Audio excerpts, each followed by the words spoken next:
사도 베드로가 거짓 교사의 세 가지 특징을 얘기해요. 17절에서. 첫 번째 뭐예요? 물 없는 셈. 얘는 물 없는 셈이 뭐죠? 무슨 의미가 있을까요? 아니, 샘이 있는 줄 알고 가보니까 물이 없어요. 목이 말라가지고 애써서 갔는데 분명히 샘은 뭔가 웅덩이는 있는데 물이 없어요. 아무 쓸모가 없다는 거예요. 생명력이 없다는 거예요. 그러니까 그 당시에 거짓 교사들은 생명력이 없어요. 분명히 샘이 있는 것 같은데 그 안에서 물이 나오지 못하는 생명력이 없어요. 여러분, 신앙인이 생명력이 있어야 돼요. 할렐루야. 복음은 생명이에요. 내가 변화되고 나를 통해서 남도 변화시킬 수 있는 그게 복음입니다. 이런 복음의 생명력을 잃어버리면요, 나도 죽고 너도 죽는 거예요. 그 당시 거짓 교사의 특징은 뭐냐? 샘이 있는 것 같아요. 근데 물이 안 나와요. 쓸모가 있어요, 없어요? 쓸모가 없죠. 여러분, 하나님이 여러분을 들어쓰실 때에 하나님의 은혜와 하나님을 사모하는 믿음과 하나님의 그 놀라우신 확신과 소망을 갖고 있어야 돼요. 그래야지 하나님 들어쓴다고요. 물 없는 샘처럼 분명히 웅덩이가 있어서 샘이 나올 것 같은데 나오지가 않아요. 생명력을 잃어버렸다고요. 신앙의 맛을 잃어버렸어요. 저는 이 말씀 묵상하면서 물 없는 샘이라는 게 어떤 뜻으로 생각하냐면 눈물이 마른 건 아닌가 이렇게 생각하세요. 눈물. 여러분, 신앙생활하면서 하나님께 감사의 눈물, 감격의 눈물, 회개의 눈물을 흘려보십니까? 여러분, 어떠십니까? 어느 순간 우리가 왜 이렇게 눈물이 없어졌는지, 하나님을 향해서 내 자신의 부족함과 죄를 깨닫고 회개의 눈물, 또 하나님 앞에 신앙생활하며 기도하고 예배하고 하나님 말씀 보면서 하나님께서 이루어진 그 은혜의 감격에서 감격의 눈물. 근데 어느 순간 눈물이 말라버렸어요. 그러다 보니까 하나님 앞에 신앙생활 재미가 없어요. 그러니까 기도하기 싫어요. 하나님 말씀 보기 싫어요. 나도 모르는 사이에 세상에서 재미를 찾으려고 그래요. 근데 세상에서 재미가 있습니까? 아주 지루하고 반복적이에요. 여러분, TV 리모컨을 갖고 있으면 어떠세요? 계속 돌리잖아요. 계속 돌린다. 왜요? 핸드폰 보세요. 여러분, 핸드폰에서 어디 들어가서 그대로 봅니까? 자꾸 옮기잖아요. 이것도 뭐죠? 만족감이 없는 거예요. 만족감이 없어요. 하나님 우리를 만들 때요, 영혼을 사모하고 하나님 안에서 참된 기쁨으로 만들었거든요. 우리를 하나님의 형상으로. 그러니까 우리가 하나님의 형상 가운데 하나님과 교제한 가운데 참된 기쁨이 있는 거예요. 그래서 여러분, 너무 세상에 마음 뺏기지 마세요. 그런 것에 재미가 없어요. 피곤할 따름이에요. 힘들고 어렵고. 그러니까 어느 순간 신앙생활하면서 기대감, 소망, 사랑, 은혜, 사모함, 그래서 하나님 앞에 기도하면 눈물도 나고 감격도 하고 회개의 눈물이 있어요. 어느 순간 잊어버렸어요. 마음이 굳어버렸어요. 감동이 없어요. 하나님이 예전에는 감동 주시면 그대로 순종, 지금 감동을 못하죠. 이게 하나님의 음성인지도 모르고. 여러분, 절대로 물 없는 샘처럼 생명력을 잃어버리지 않길 바랍니다. 하나님 안에서 그 생명을 찾아야 돼요. 생동감이 있어야 돼요. 두 번째, 17절에 보니까 강풍에 밀려가는 안개다. 한순간에 사라진다는 거예요. 겉으로 볼 때 대단한 것 같은데요, 한순간에 고난이 오거나 어려움에서 싹 사라져 버려요. 그런 분 있어요? 평상시에 은혜스러운 것 같은데 조금만 어려도 싹 사라지는 분이 있어요? 그 당시 거짓 교사들이 그랬어요. 뭐 믿음이 대단한 것 같고 하나님 신앙이 대단한 것 같은데 한순간에 사라질 것 같은, 아무런 영향력도 없고 자취도 모르는 그런 사람들. 그때 거짓 교사였어요. 여러분, 큰사랑교회가 지금 30몇 년 됐는데, 여러분 30몇 년 동안에 아마 초창기 멤버들이 있는데, 그동안에 여기서 신앙생활 하셨다가 뭐 다른 교회 가거나 뭐 돌아가셨거나 또 같이 신앙생활 하셨던 분들 중에서 신앙이 대단하셨던 분들도 있을 것이고, 한때는 참 좋았는데 부족해서 안개처럼 사라진 분도 있을 것이고, 처음에는 연약했는데 점점 더 하나님 은혜 가운데 더 큰 산처럼 믿음 생활 하신 분들도 있었을 거예요. 여러분 어떤 분이십니까? 여러분이 현재 어떤 진행력으로 신앙생활 하십니까? 원하기는 안개처럼 사라지는 겉모양만 있는 것이 아니라 진짜 하나님 안에서 내실을 갖추고 있는 생명력이 있는 믿음의 신앙인이 다 되시길 바랍니다. 외적인 것이 중요한 게 아니에요. 내면에 하나님의 말씀과 기도로 잘 이렇게 감싸 안아서 고난 중에서도 이 중심을 탁 잡고 있어야 돼요. 그 당시 거짓 교사들은 뭔가 되는 것처럼 말은 잔뜩 해놓고 고난이 오니까 다 도망가는 거예요. 하나님이 안 보이는 거예요. 우왕좌왕하는 거예요. 신실하신 하나님이 안 보이는 거예요. 여러분, 그래서 그 사람의 진짜 신앙은요, 고난을 당해봐야지 그 사람의 태도를 보면 진짜 신앙인가 아닌가를 알아요. 고난 중에 하나님 앞에 기도하고 하나님 말씀 붙잡으며 하나님이 일하시면 기다리는 것, 그게 믿는 자의 태도입니다. 초대교회는 그런 모습으로 성장했기 때문에 하나의 은혜가 있었어요. 그런데 초대교회 안에서도 거짓 사도들은, 거짓 교사들은 그냥 뭔가 보이는 것처럼 떠벌렸지만 한순간에 사라지는. 그래서 여러분, 정말 사라지는 신앙이 되면 안 돼요. 끝까지 하나님 말씀 앞에 붙들고 인내하는 신앙이 돼야 돼요. 세 번째로 17절에 보니까 뭐라고 그랬어요? 그들을 위하여 캄캄한 어둠이 예비됐다. 이 캄캄한 어둠이 뭐죠? 하나님의 심판이 예비된 거예요. 여러분 생각해 보세요. 하나님의 백성들은 하나님의 축복과 은혜와 하나님의 놀라운 영광이 예비돼야지, 거짓된 사람이기 때문에 캄캄한 어둠만이 예비되고 심판만이 예비된 거예요. 생각해 보세요. 여러분, 우리가 신앙생활하면서 앞으로 어떤 믿음을 가지고 있습니까? 앞으로 하나님께서 은혜 주시겠다, 하나님께서 붙들어 주시겠다, 그 소망 중에 신앙생활 하는데 어떤 이가 나는 점점 더 어두워질 것이다, 이렇게 신앙생활하면 신앙생활 할 수 있을까요? 못한다는 거예요. 그러니까 하나님 볼 때에 그 당시 거짓 교사들은 하나님 입장에서 점점 더 어두워서 결국에는 멸망으로 들어가는 신앙의 삶을 살아갔다는 거예요. 소망이 없고 빛이 없다는 거예요. 왜요? 하나님 중심으로 살지 않았기 때문입니다. 그래서 여러분, 예수님 중심으로 신앙생활하는 여러분 되시길 바랍니다.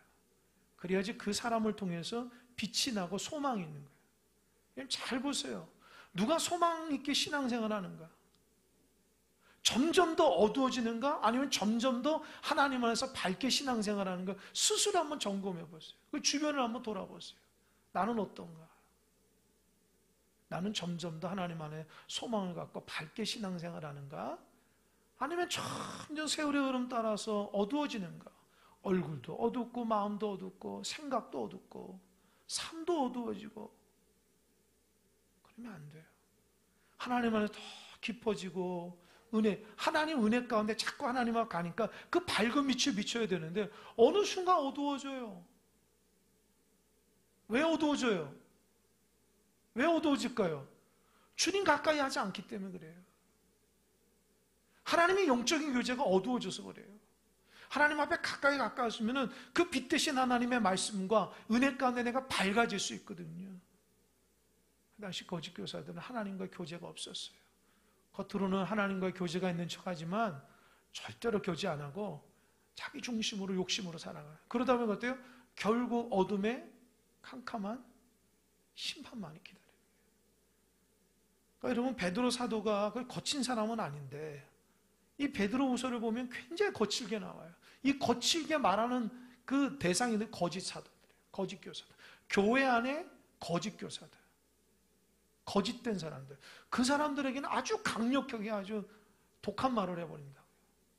왜요? 왜일까요?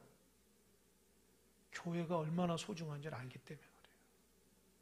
교회가 얼마나 귀한 줄 알기 때문에 그 교회를 어둡게 하는 그 거짓 사도들을 사도 바울은 도저히 용서가 안 되는 거예요. 왜요? 순수한 영혼들을 다 망가뜨리고 있고 하나님 앞에서 그 바르지 못한 신앙생활을 하지 못하게 하는 그 거짓 교사들을 용서가 안 되는 거예요. 사도 바울은. 사도 베드로는. 그리고 또 18절 한번 읽어보겠습니다. 거짓 교사들의 두 번째 특징 18절 시작.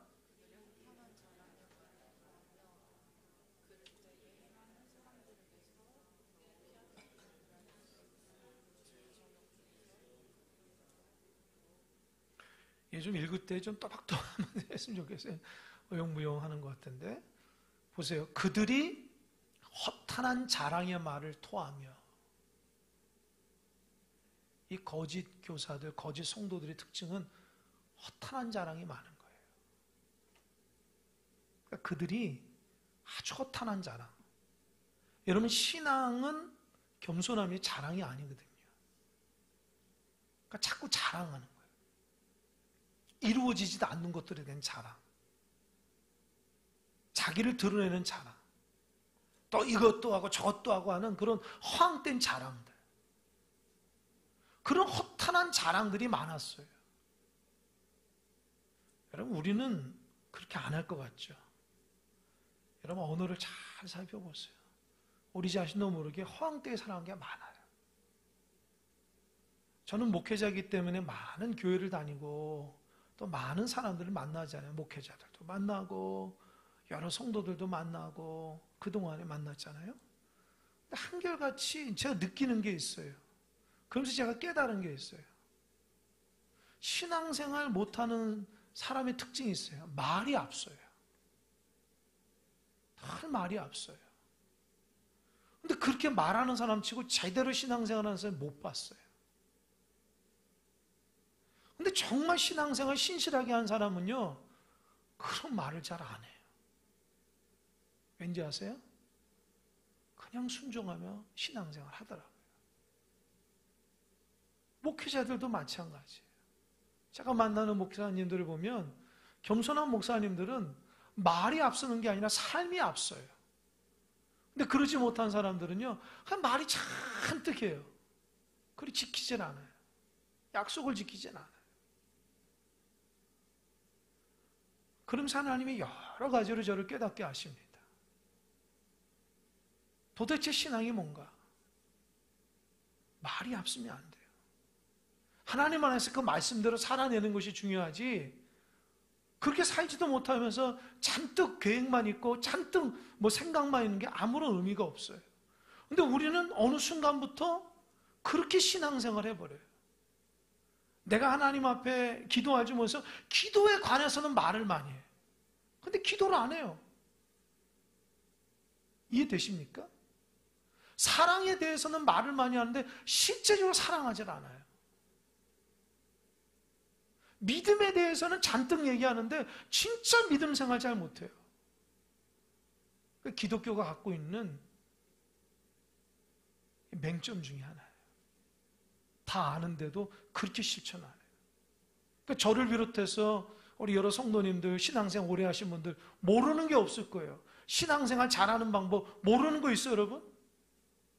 신앙생활 어떻게 하면 잘하는지 방법을 모르신 분 있어요? 다 알아요. 근데 문제는 뭐예요? 그렇게 안 해요.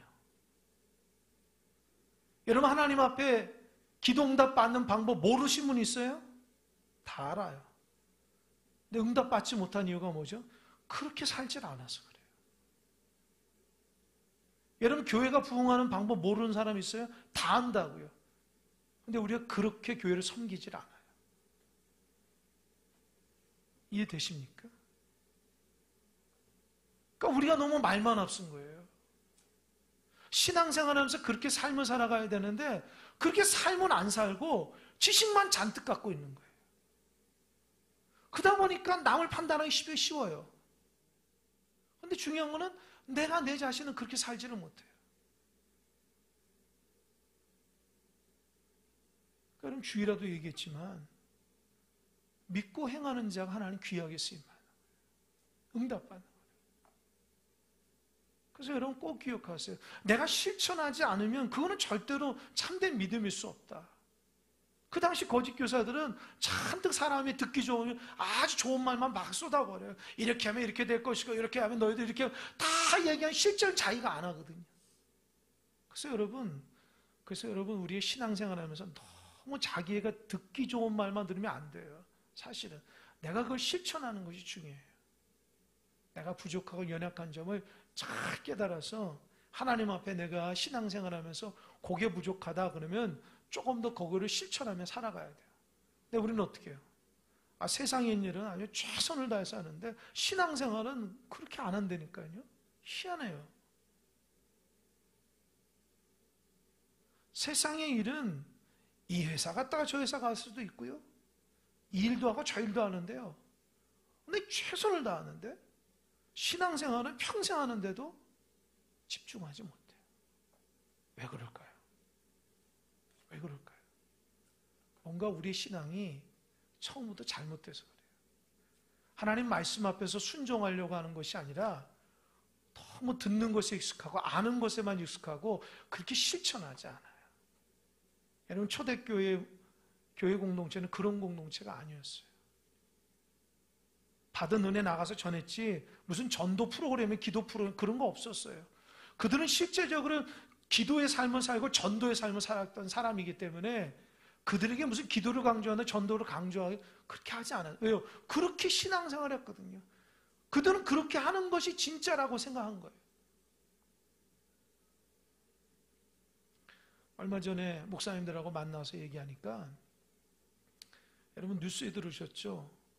대구에서 그 신천지가 10만 명이 모여서 했다고. 혹시 뉴스 보신 분 있습니까? 뭐 이만이라는 사람이 헬기 타고 내려와서 뭐 했다고 하는데 그 오치동에 있는 목사님들 그러는데요. 그분들이 그 베델 성전인가 무슨 성전이에요? 베드로 성전이요? 그 양쪽에 차를 다 댔대요. 일찍 와서. 그리고 가면서 뭐랬는지 아세요? 자기가 들었대요. 야 오늘 주차 딱지 띄는 거 다 생각하고 가라. 그렇게 하고 가더래요. 그 대구 거에 참여하려고 주차 딱지 띄는 것은 기본으로 알고 한다는 거예요. 수백 대 양쪽으로 쫙 세워도 그들은 다 뛰어도 좋다라고 생각하면서 거기에 참석하더래요. 그래서 그 목사님이 야, 참 그 사람 대단하다. 여러분 그거를 우리의 입장으로 생각해 보면 마땅히 하나님의 뜻대로 살아가는 모습으로 마땅히 하나님 앞에 예배하고 마땅히 하나님 앞에 기도하며 마땅히 신앙상을 살아가는 그 모습들이 우리 안에 있어야 돼요. 여러분 우리는 그들을 정죄하면서 그들을 잘못됐다 하면서 그들이 하는 모습들을 우리가 좀 본받아야 돼요. 우리의 진리를 가지고 있고 하나님 말씀하셔서 참되게 살아가는 자들이 그냥 입만 열면 허탄한 말을 하면 안 돼요. 진짜 그렇게 살아가야 돼요. 그래서 적어도 우리 큰사랑교회 교인들은 진실한 종들이 다 되시길 바랍니다. 말을 앞세우지 마시고요. 삶을 그렇게 살아가세요. 내가 뭐뭐 하겠다 저거 했다 그러지 마시고 그냥 순수하게 깨끗하게 신앙생활을 잘 하시기 바랍니다. 그게 마땅한 거예요. 당연한 거예요. 당연한 것을 당연하자 생각하지 당연한 걸 하는데 당연한 거죠. 우리가 당연한 걸 안 하니까 조금만 해도 특별하게 보이는 거예요. 신앙생활이 약해져서 그런 거예요. 여러분 어렸을 때 보면 당연하잖아요. 어른들이요. 신앙생활은. 근데 우리는 지금 어때요? 당연한 건데도 특별하게 보이기 시작한다니까요. 그러니까 우리 허탄한 말을 자랑하면 안 돼요. 또 18절 중간에 보니까 그릇되게 행하는 사람들에게서 겨우 피한 자들을 음란으로서 육체의 정욕 중에서 유혹하는다. 제가 볼 때 이게 가장 나빠요. 그러니까 예를 들어서 세상에서 방황하고 죄를 지어서 왔어요. 근데 그 성도들을 잘 믿음으로 잘 지도해야 되는데 죄 짓게 만드는 거예요. 이해되십니까? 세상에서 죄 잔뜩 져가지고 이제 하나님 안에서 정결하고 깨끗하게 살아가려고 마음 준비를 딱 하고 있는데 교회 안에서 죄 짓게 만드는 거예요. 연약한 성도들. 이거 굉장히 큰 죄예요. 가끔씩 뉴스에 보면 무슨 교회 목회자가, 교회 일꾼들이 순수한 성도들을 유혹해서 성폭력을 행사하고 사기를 치고, 그러니까 가끔씩 나오잖아요. 용서가 안 되는 거예요. 교회 안에서 하나님 말씀 듣고 은혜 가운데 순수하게 믿음으로 살아가려고 하는 사람들에게 오히려 죄 짓게 만드는 거예요. 이게 사도 베드로가 얘기하는 가장 나쁜 죄예요. 여러분, 우리는 추워도 이런 죄를 지면 안 됩니다. 믿음 생활 깨끗하게 하는 사람들에게 우리 올바른 걸 가르치고 깨끗한 걸 해줘야 돼요. 나의 잘못 때문에 저 사람들 똑같이 죄를 짓게 하면 안 돼요. 이게 얼마나 하나님 보시기에 안 좋은지 몰라요. 또 한 가지는 우리 부모 세대들이 잘해야 돼요. 우리 부모 세대들이 믿음 생활 잘해야지 자녀 세대들이 믿음 생활 잘 본받을 텐데, 아니 교회에서는 제대로 하고 삶에 있어서는 죄 짓고 그렇지 못한 걸 자녀들 다 봐요. 아, 그럼 신앙이 저구나 라고 느끼게 만들면 안 돼요. 말씀대로 힘들고 어려워도 그렇게 살아가려고 몸부림치고 얘기하고 주님 안에서 중심으로 살아가는 모습들을 자녀들이나 사람들이 봐야 돼요. 아, 저게 참다운 진리구나. 저렇게 힘들고 어려워도 말씀대로 살고 은혜대로 살려고 하시구나. 이걸 느낄 수 있게 해주셔야 돼요. 제가 말씀 묵상하면서 이제는 진짜 하나님 앞에 용서가 안 되는 죄. 세상 죄 끊고 믿음 안에서 살아가려고 하는데 교회에서 똑같은 죄를 짓게 만들면 이건 하나님이 용서가 안 되는 거예요. 또 19절 한번 볼까요? 그들이 또 거짓 교사 특징, 시작. 그들에게 자유를 준다 하여도 자신들은 멸망의 종들이니 누구든지 진 자는 이긴 자의 종이 됨이라. 이 거짓 교사들은 자꾸 자유를 얘기해요. 근데 실제로는 자유롭지 못한 사람이고, 그렇게 자유를 외치는 사람 따라가면요 죄 짓게 만들어요.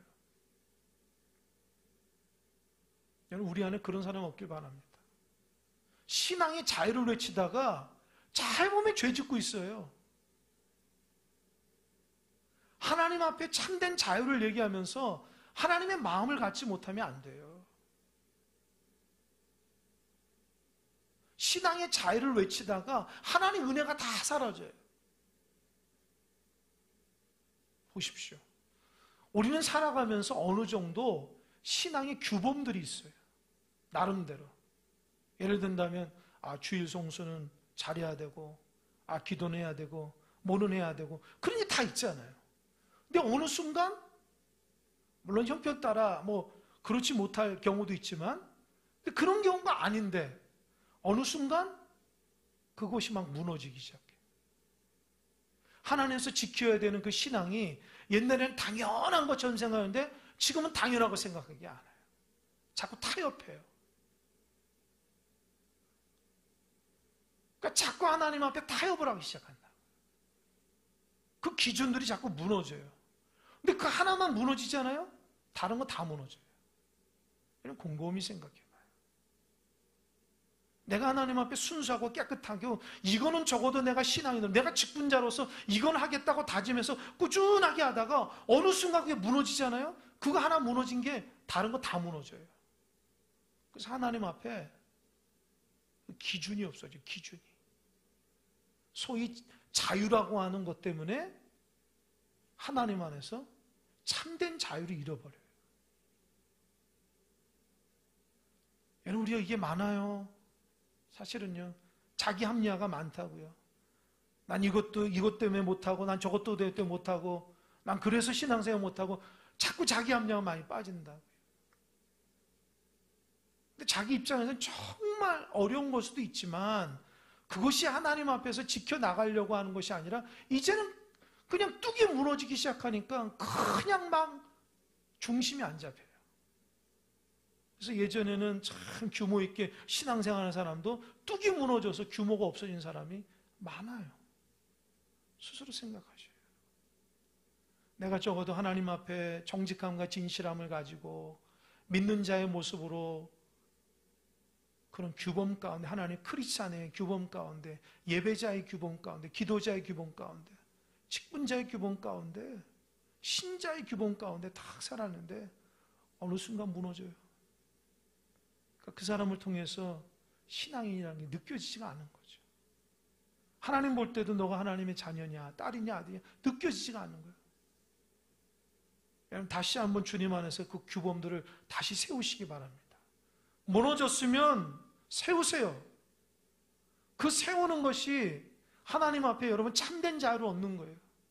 자유 하다가 완전히 망가져요. 완전히 망가진다.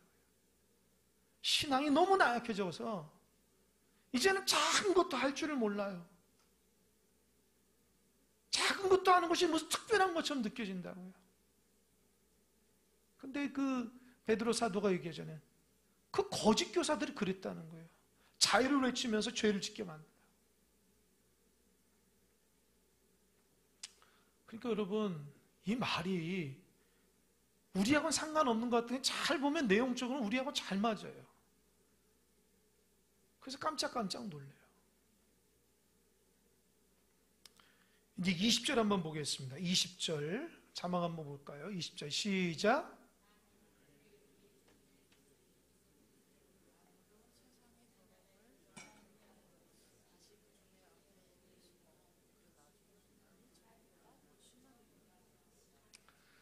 여러분 20절부터는요 배도자의 배도, 믿음을 버린 사람들. 초대교회는요 배도자를 아주 심각하게 생각했어요. 왠지 아세요? 하나님 앞에 등진다고 생각해서 그것처럼 큰 죄가 없게 생각한 거예요. 베드로 사도 마찬가지예요. 보세요. 만일 그들이 우리 주 대신 그 예수 그리스도를 알므로, 그러니까 그들이 내가 예수 그리스도를 알았다고 고백하는데 세상의 더러움을, 그래서 내가 세상의 더러움 가운데 살지 않도록 피했는데 어느 순간 그게 무너져서 다시 그 더러움을 얽매여 가지고 살게 되면 어떻게 됐어요? 그 나중 형편이 처음보다 더 심한 거예요. 제가 아까 전에 말한 게 그거예요. 내가 믿는 자로서 예수 그리스도 안에서 세상 법칙이 아니라 하나님 법칙대로 살다가 그 하나님 법칙대로 살다가 어느 순간 뚝이 무너졌어요. 기준이 없어졌어요. 그러니까 하나님 앞에 죄를 져도요 죄인지를 몰라요. 부끄러운 줄 몰라요. 하나님 회개할 줄 몰라요. 그래서 뭐라고 그랬어요? 나중 형편이 처음보다 더 심하다는 거예요. 돌이킬 수 없는 거예요. 하나님 안에서 순수함을 잊어버렸기 때문에 누가 무슨 말을 해도 그 순수함으로 들리지가 않아요.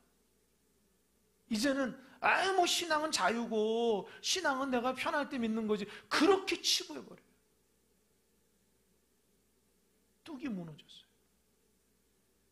내가 그리스도를 알고 그리스도대로 내가 하나님 앞에 예수님 내 마음에 구주로 모시며 살아가고, 그래서 세상적인 법칙으로 살아가지 않는다고 그렇게 하나님 앞에 고백하고 세례도 받고 믿음의 직분자가 됐는데도 불구하고 어느 순간 그게 무너지니까 형편이 없어진 거예요.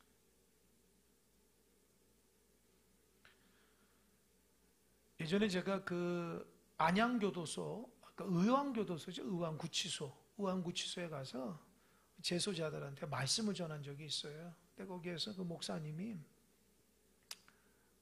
제가 들어갔던 그 방은 아주 조금 이렇게 죄를 여러 번 진 사람들이 있는 그 방에 저를 넣어서 하나님 말씀을 전했거든요.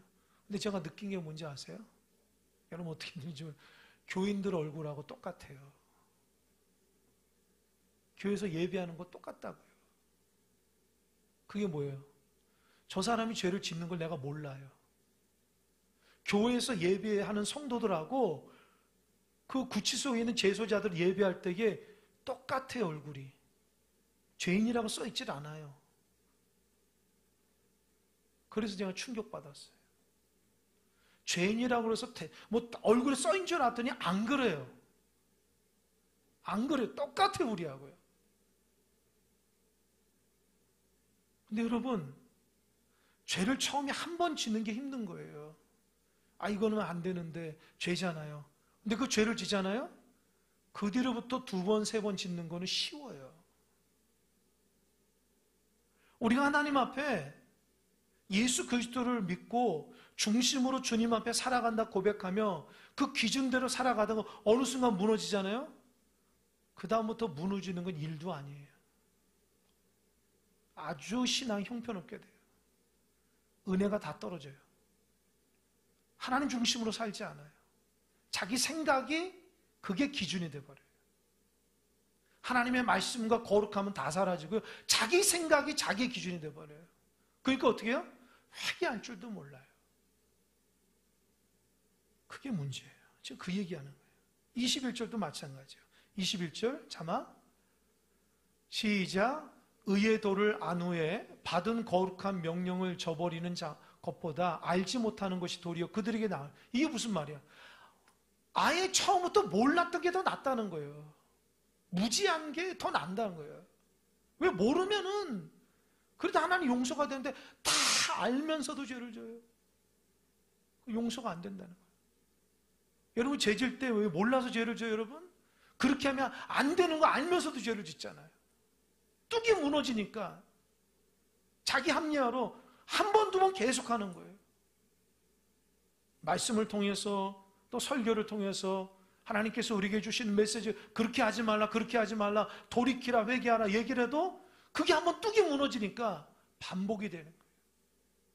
그러니까 어떻게 사람이 아무리 예배하면 뭐예요?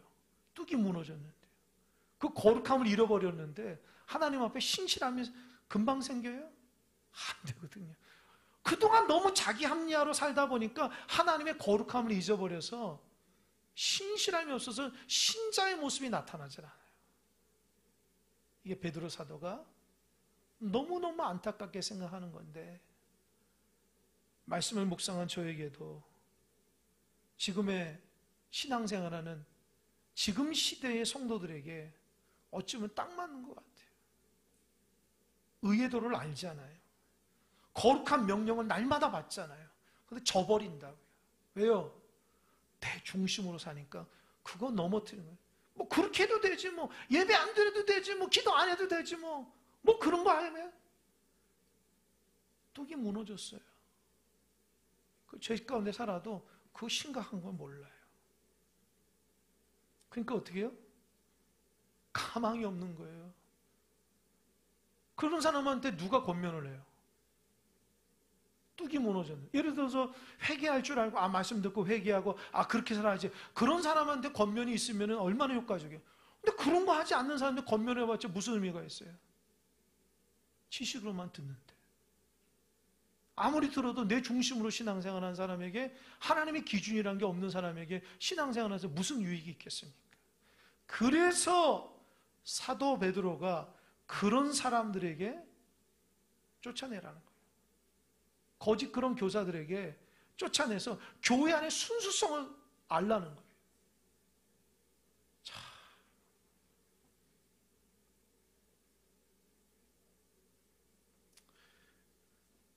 참 여러 가지가 깨닫게 됩니다. 그래서 마지막으로 22절 자막 읽어볼까요? 22절 시작. 참된 속담에 이르기를 개가 그 터했던 것에 들어가고 돼지가 씻었다가 더러운 구덩이에 도로 누웠다 하는 말이 그들에게 응하였다. 여러분 이게 무슨 말이냐면 베드로 사도가 잠언 26장 11절의 말씀을 인용한 거예요. 그러니까 베드로 사도가 하나님 말씀 묵상하다가 저 진실함을 잃어버리고 말만 앞세우고 하나님 앞에 죄짓고 살아가는 사람들의 거짓 성도, 거짓 교사들의 모습을 보니까 뭐를 비교하냐? 개가 토한 거 먹고 돼지가 깨끗이 씻었다가 다시 그냥 더러운 구덩이 노는 거 똑같아요. 뭐야 그게? 반복되는 거예요. 반복되는 거예요. 여러분 생각해, 돼지가 깨끗이 모욕했어요. 이제 깨끗하다는 거 아닙니까? 근데 어떻게 해요? 또 조건이 맞으면 웅덩이에 있으면 또 그냥 자연적으로 해요. 이게 뭐예요? 반복해서 죄를 지니까 가망성이 없다는 거예요. 깨끗할 수가 없는 거예요. 왜요? 자꾸 웅덩이만 나오면은 그냥 몸을 비비고 싶은 거예요. 죄 짓고 싶은 거예요. 토한 것을 떠먹는 거예요. 더러운 것을. 다 토해가지고 죄를 다 토해가지고 이제 깨끗하게 살려고 하는데 죄를 다 걷어먹는 거예요. 또 토한 거를. 그게 거짓 교사들의 특징이다. 결론을 맺겠습니다. 여러분 우리는요 분별하셔야 돼요. 혹시 여러분들이 죄를 다 고백해서 회개했는데도 계속해서 그 토한 거를 먹듯이 반복해서 죄를 진다면 멈춰야 돼요. 하나님 앞에 깨끗함을 유지해서 깨끗했는데 또 웅덩이에서 몸을 이렇게 더러워가지고 하나님 보시기에 온전치 못하면 웅덩이에 가지 말아요. 왜 신앙이 능력이 사라지고 진실함이 사라지고 거룩함이 사라졌을까요? 스스로 반성해 보시기 바랍니다. 처음부터 하나님의 은혜대로 살질 않은 거예요. 그 말씀대로 살질 않은 거예요. 그냥 물 없는 샘, 물이 많을 것 같은 샘인데 알고 보니까 물이 하나도 없어요. 뭔가 대단한 것처럼 안개처럼 있었는데 한순간에 고난 앞에 싹 사라져요. 말은 앞장세워서 막 허탄한 자랑하는데 지키질 못해요. 자유를 외치지만 그 안에 거룩함이 사라지고 예수님 알고 변화되고 세례받고 직분받아서 믿음의 교회로 다짐했지만 좀 지나가면 옛날 모습보다 더 형편하게 잘못되면 그러니까 죄책감을 안고 살아가는 거예요. 이러면 안 되는데 계속 이러면 안 되는데 이렇게 살면 안 되는데 그것만 외치고 자꾸 죄책감을 살아가는 거예요. 여러분 그게 신앙은 아닙니다. 신앙은 예수님을 내 안에 모시고 그 믿음 앞에 주님의 영광 위에 주님 닮으며 살아가는 것이 신앙이에요. 많이 흐려졌으면 하나님 나 깨끗이 해달라고 다시 한번 기도하는 여러분 되시기 바랍니다. 자유를 외치면서 뚝이 무너져서 죄를 밥 먹듯이 지어서 하나님 앞에 죄책감을 살아간다면 다시 돌이키는 여러분 되시길 바랍니다. 하나님 앞에 거룩함과 진실함이어야지 세상 사람들이 다 그렇게 신앙생활을 산다고 나도 똑같이 따라가다가요 남는 거 아무것도 없습니다. 우리가 하나님 앞에 그 진실함과 거룩함을 이어서 가시길 바랍니다. 하나님이 언제 부를지 몰라요. 언제 부를지 몰라도 진실한 믿음의 신앙인 평생 믿음의 길 참된 종이라 일컬음 받아야죠. 물어놓은 생 같은 성도가 되거나 안개와 같이 사라지는 성도가 되면 안 되잖아요. 평생 믿음으로 살아가고 직분자로 살아가는데 하나님 앞에 주어지는 타이틀이 아무것도 없으면 안 되잖아요. 진실하게 사는데 하나님 앞에 거짓이다 책망받으면 안 되잖아요. 남은 인생 하나님 앞에 진짜 믿음 안에서 신실한 종들이 다 되기를 주님의 이름을 간절히 축원합니다. 아멘. 기도하겠습니다.